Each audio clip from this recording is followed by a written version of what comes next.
Take a look at the top 10 cryptos. Nearly all of these are what's known as general purpose blockchains. These are projects where other projects can be built on top. This is important. Buying Ethereum is kind of like buying a share of the internet. Buying a project built on Ethereum is like buying Facebook, built on the internet, but isn't the internet itself. This is exciting because buying Ethereum is like buying a small stake in hundreds of different businesses. But there's a problem. In crypto, there are competing internets. Most of these top 10 cryptos are trying to be the number one platform that all other platforms are built on. They're attempting to take the crown from this guy, and this could happen. Competitors are already faster and cheaper. However, they don't quite have the same name recognition. But with how fast things are changing in crypto, there could be a completely new king in a short period of time. So I set out on a mission. What does the data say as to who may be the most likely winner in the general purpose race? Because the winner here will see far more rewards than anyone else.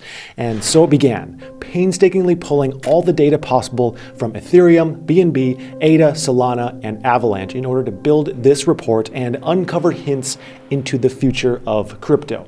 Before we get into the surprising results, I need to do a quick portfolio update. The market's been playing nice recently, and my one-year chart says the same. So if you'd like access to all of my buy alerts, daily coaching, research reports, and much, much more, make sure you grab a spot to my Patreon linked in the description below. Here are some of the metrics I looked at. Starting out with the basics, market cap and past growth rate. Ethereum by far has the largest market cap and more than 4 times its closest competitor. In terms of growth, Solana takes the cake, increasing by more than 700% in the last 12 months. The runner-up for growth is Avalanche. As we can see, Avalanche in red saw a large surge at the end of 2021, and this was largely due to the popularity of DAOs in the end of the year. It was at this point that people became aware of the extremely low fees and usability of Avalanche. Solana, of course, saw a similar explosion in price earlier in the year when they came onto the scene with their proof of stake system that could rival even Ethereum. Of course, not without some drama along the way. Looking at this chart, it's pretty telling we should be wary of massive price action because things tend to settle in the longer run. So it's always useful to have some strategy in your back pocket. You know, something like if this project doubles in price, I will sell 25 to 50% so I don't miss out if prices do come back down to earth. I also want to point out that Terra would be high on the list for 12-month price increases as well, but we ended up not including them in this report because it was impossible to find the sufficient data we needed for the whole report. And then we have fees. I think we can all guess who's in last place here. Really, I don't even think we would be having this conversation if Ethereum's fees were reasonable. If they were low, no one could compete with Ethereum, period. It would be impossible. He would forever be king. We can see Solana has the lowest fees by far at a fraction of a cent on average. This is partially due to how transactions work on their system, which I'll discuss more in depth in just a little bit. But then we have Cardano, Avalanche, and Binance, who all have similar fee structures of between 30 and 60 cents per transaction. I feel this should probably be lower in the long run as to not hurt users who have less money, but it isn't an outrageous amount either. And then we have Ethereum with an average fee of nearly $30 in the last month. And if you've used Ethereum, you know that this is often much higher. In fact, I currently have a small position of this little ERC20 token that's worth about like $300. And in order to sell it, I have to pay $120 in fees. Absolutely ridiculous. Something else important to note is all the projects here except Ethereum are proof of stake, and this matters because it's much easier to lower fees on a proof of stake network. So take Cardano, for example. Once Cardano upgrades to the Voltaire era, users will be able to simply vote to lower transaction fees if they think that fees are too expensive on Cardano. This isn't exactly the case for proof of work like Ethereum, where miners need to be paid for the resources that they're using to process transactions. But fees don't matter if there are no users. So how do these networks compare in terms of actual wallets using the blockchain? So here I've put together a chart of the active accounts over the last 12 months for each blockchain, and the results are pretty telling. The light blue color is Ethereum. Here we can see active daily wallets are fairly flat through the whole year, which is a little bit strange given that crypto in general is much more popular now than it was a year ago. But then I sat there and I thought about it. And I thought, when do you actually use Ethereum? For me, it's only when I absolutely have to. So basically, if I can't do whatever I'm trying to do on Binance, I end up using Ethereum. So I think as the options have grown in crypto, people are beginning to explore non-Ethereum options more and more. So Binance in yellow on this chart has seen very, very steady growth over the last year, starting at around 250,000 daily average addresses, peaking nearly 10 times higher, and eventually settling at around 1.2 million daily.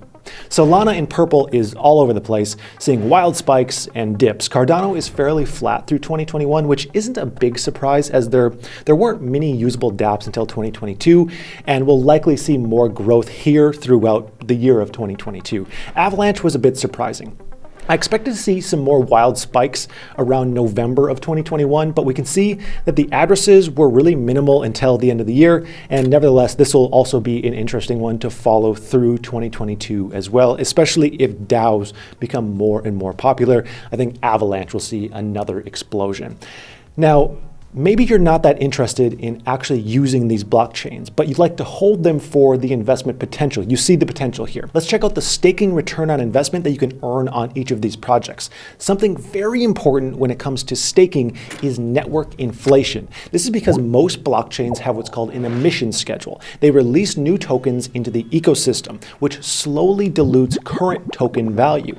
These emissions can dramatically reduce staking rewards, and because of this, I tend to think that it makes most sense to stake cryptos only when you plan to hold them long term anyways. So starting with Solana, staking Solana on average earns you around 6%, but factoring in inflation of nearly 5%, your net return on investment is actually only about 1%, which is basically nothing compared to the fact that the token is up more than 700% in the last year. Cardano and Avalanche are similar in their staking rewards are in the mid 5% range, but after inflation, your net rewards are just over 1%. Again, this is why I think it makes most sense to stake cryptos like this if you plan to hold them long term anyways. If you do, then it's a no-brainer because you're just guaranteed to make more money. I actually have a Cardano stake pool, which I'll have linked in the description. If you are a long-term holder of ADA, you can check that out. All the information will be down below. Moving up on the list is Ethereum 2.0, with much lower inflation than the last few and current rewards of about 4.5%. Finally, the last and best in this criteria is BNB. BNB actually has no inflation because their entire supply is already on the market. This means the entire 8% staking reward is yours to keep. Of course, not without, the dash of volatility risk that comes with holding any crypto, but this is the best by far in this list. Now, in crypto, we know how important community and popularity is. It's actually arguable that popularity, at least in the short run, is more important than technology. In the long run, that's likely not going to be the case, but until then, we'll continue to see, meme coins blow up. The true winners, though, will be the projects that are both popular and insanely functional. One of my favorite ways to measure popularity is by pulling data from Reddit. There we can take a look at each project's subreddit and not only see their subscriber growth over time, but how engaged the community is. If a community is constantly engaging and exploring a blockchain, it's much more likely to succeed because at the end of the day, you need people to use these projects for them to matter. Surprisingly, those with the lowest growth on Reddit in the last 12 months are Avalanche and Solana. Now, this could simply be the case that their users tend to use other means of engagement like Twitter or Discord, but it's harder to pull real engagement data from those sites. And that's something that I want to point out here. This data isn't perfect.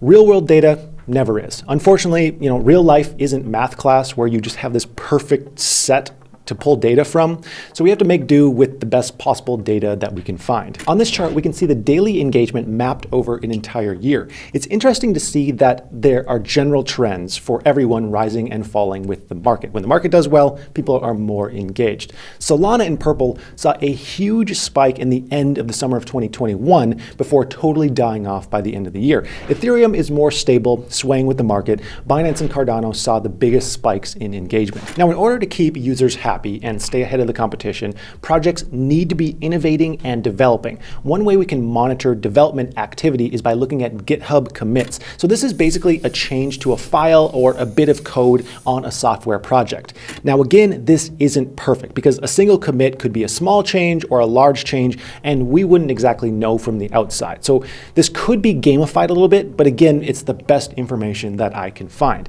Here we have the average weekly commits. As you can see, Ethereum and Avalanche Avalanche are similar, followed by Solana, and Cardano is at the top. BNB commit data was a little bit muddled because I couldn't distinguish commits on the coin or the smart chain from commits on the Binance exchange. And then we can see weekly commits over time. What I found most surprising here is that all of the projects, especially Avalanche, have lower commits now than they did a year ago.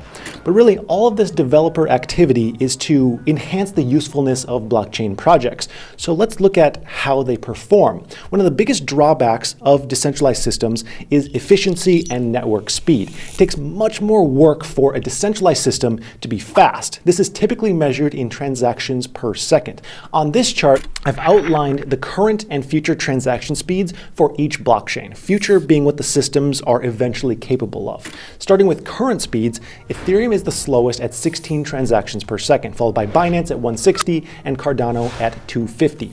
Then we have a big jump up to 4,500 transactions per second for Avalanche, and finally over 700,000 for Solana. But hold on, because we need to put an asterisk on Solana's transactions, because this network is built a little bit differently, where they include blockchain confirmations as transactions, making this number look much higher. So based on my research, a more accurate number for Solana is around 180 transactions per second. So nevertheless, it's a very capable system, when there's no blackouts.